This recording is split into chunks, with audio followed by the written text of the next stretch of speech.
Alright, testing. Testing. Alright, say something now, Kayla. Does it work? Let's play it back. That's weird. Alright. Well, I can read you some of my book just to give you an idea.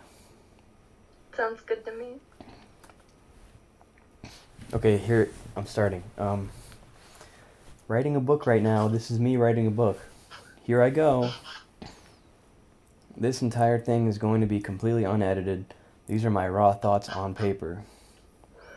Rules of writing this book. 1. I will not allow myself to use the backspace key. Well, I've broken that rule already. I may not change what I write. I cannot think of one thing and say, oh, I don't like that, and delete it. Oh, that's true, actually. I haven't been doing that. Good. Alright.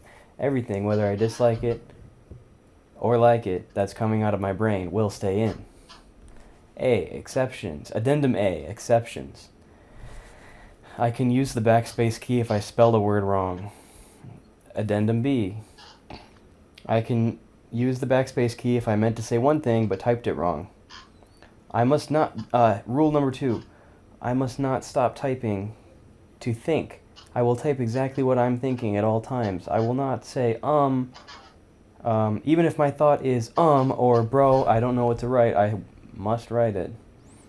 Addendum A. Exceptions. If I'm eating, I can stop typing to take a bite. If someone calls me, I can pick up the phone, etc.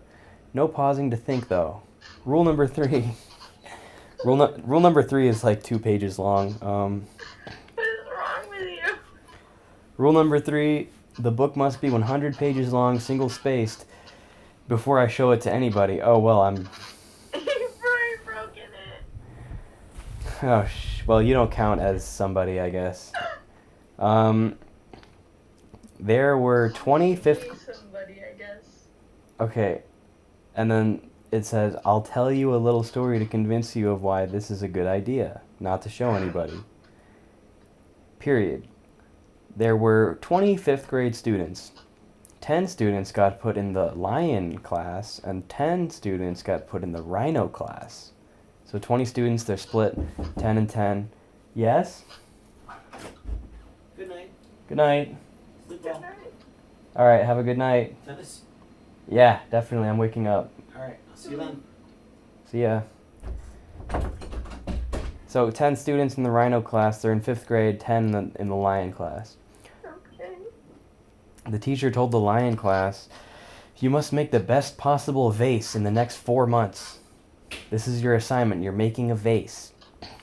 And the teacher pulled the rhino class aside and said, this is the other side of the class. And he said, you must make 100 vases in the next 4 months. 4 months later, the teacher snuck into the classroom the night before the final presentation day. Lying on the front table was a beautifully ornate vase with simple yet masterful, flowery patterns in red, and the background of the vase in baby blue. The blue faded into white as his eyes went up the vase. It was totally symmetrical, but had unique curves to it, each one cascading over the other, separated by sharp creases.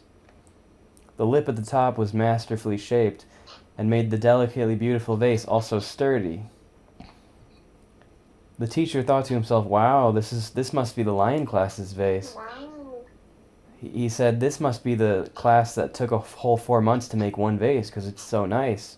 I can't believe these 5th graders were able to produce something so artistic. I guess all that time and effort they took over these 4 months really paid off on this one vase. He left the classroom and saved the rhino class's vases for tomorrow. He didn't look at the other class's vase. The next morning rolled around and the teacher introduces the class. Before we start, he said, I just want to thank you all for being here. But the lion team,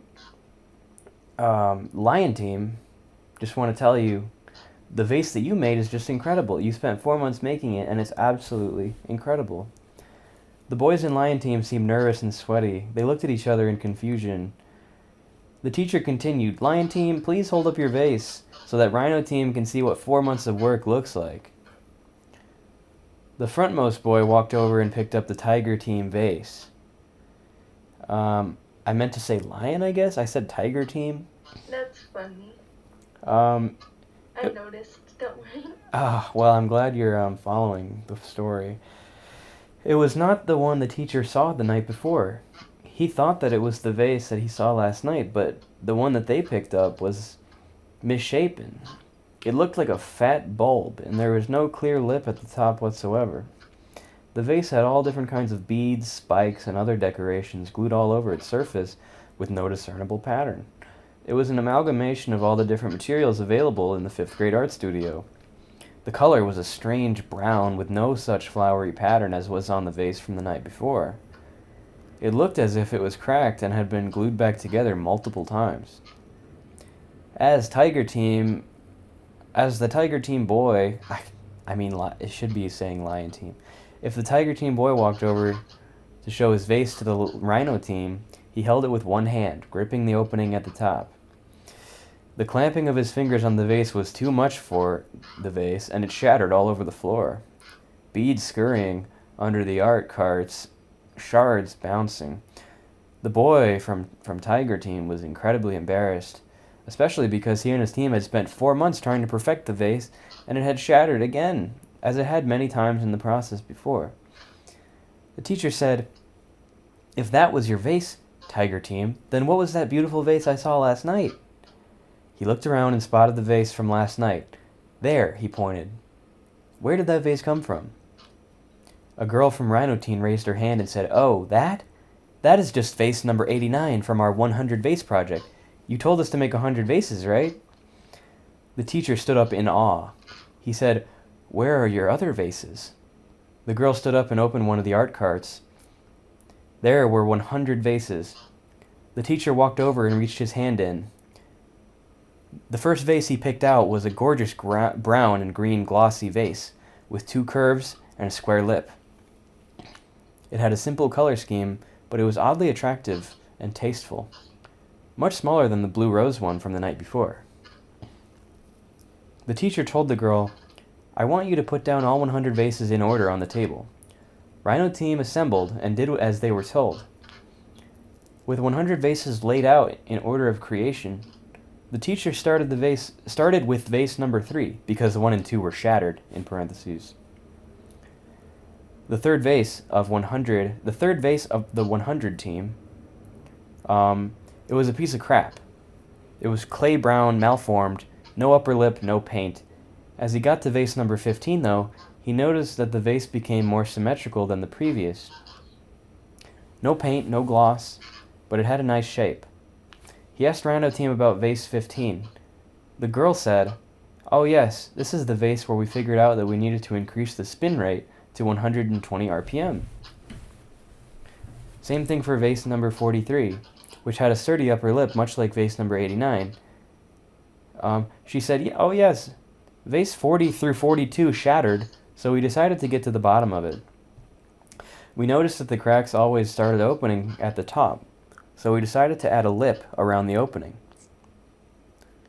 The teacher finally realized the moral of the story, in all caps. "Okay, I know what you are thinking.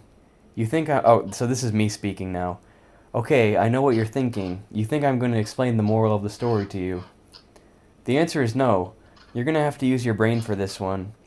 Anyways, that is the reason why I will be writing 100 pages with no backspace key. I'm sorry for making fun of your intelligence 2 lines ago, but it was for your own good, if you're going to successfully read this book and get the great value out of it that you should." Oh no. Okay, rule number 4, the last rule. I am allowed to add more rules later, because honestly I can't think of any more right now. But I am not allowed to break any of the previous rules. Oops. Well, that story from rule number 3 was fun. I'm sure there will be no more self-aggrandizing stories that are way too long that I tell you just to make a point. Definitely not. So yeah, man, here we go. This is a book. I bet you've never read a book like this before, have you? Wow. I bet you're real excited to get started after that vase story. Good job, you have good taste.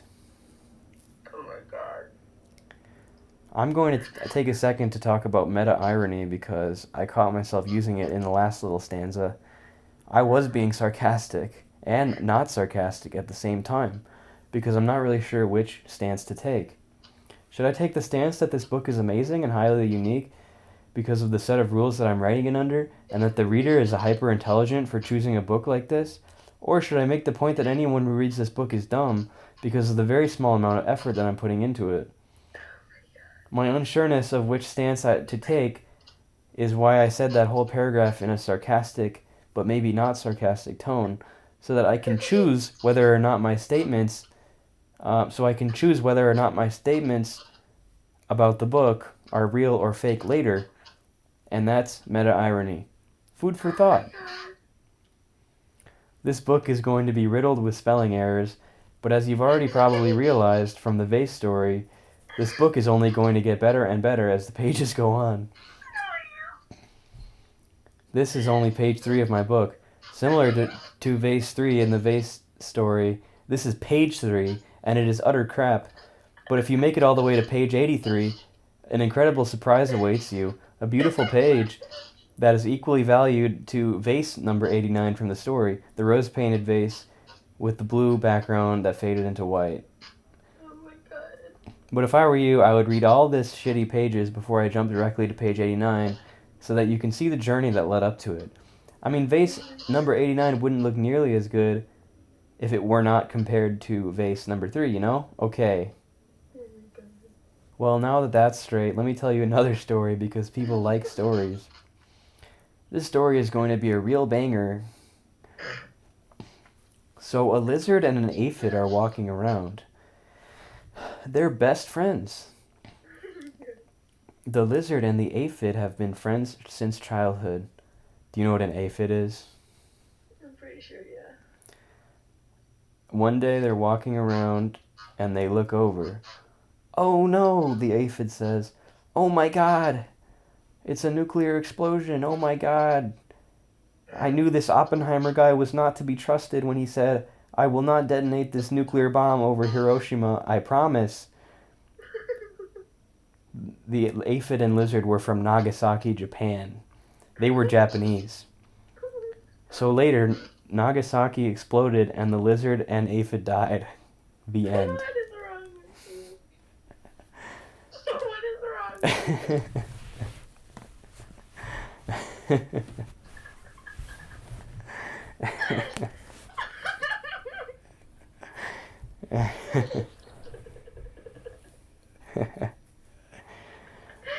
Oh my god. My apologies, that story was actually an ancient Japanese folklore. And it has a deeper meaning that only really smart people can get. Please. Can you get the moral of the story? Are you smart? We'll see. What a wonderful story. I mean, it really captures the essence of ephemerality and the quantum entanglement that we deal with every day. There is no better way to cap off the writing session than with a story so wonderful as that one. I mean, just beautiful. Haha, tricked ya. That wasn't even a Japanese folklore story at all. You absolute buffoon. Haha, you're so gullible. I wrote that by myself. I bet you didn't see that one coming. Okay, let's be realistic here. You probably did know that that was not a Japanese folklore story. You probably guessed that I was pranking you. Good job. You win. The point of this book is not to give you the highest quality stories or the highest quality writing, nor is the point of the book to give you anything at all. The point of this book that you are reading is for me to practice my writing skills. So you're still reading at this point, that's on you. If nothing else, this story will be an emotional roller coaster of good content and bad content. Sometimes you will be left with a feeling of sublime bliss, as a beautiful story with quaint messages has tickled your brainstem and left you a wiser and more worldly person than before you read it. But other stories will leave you confused, angry, indignant, and frankly, feeling like you have wasted your time. Think of this book in this way. You are trapped in a room with me and you are not allowed to talk. Your only choice is to sit there and listen to me talking for hours, hearing my deepest, most unfiltered thoughts, and experiencing the inner workings of my mind. You will feel like you knew me closer and more deeply than anyone you have had a personal connection with before, yet you will feel like you don't know me at all. Ha ha ha ha ha. Oh my god. How twistedly hilarious is it that you're reading a book like this from your own free will? The story of you finding this book and reading it is truly a dark comedy of its own. Dude, Wrong for that. I'm such a dick. You need to continue this just so that you can publish it, because I think everyone would get a kick out of this shit. It's pretty good, right? I'm dying. Well, that was chapter 1.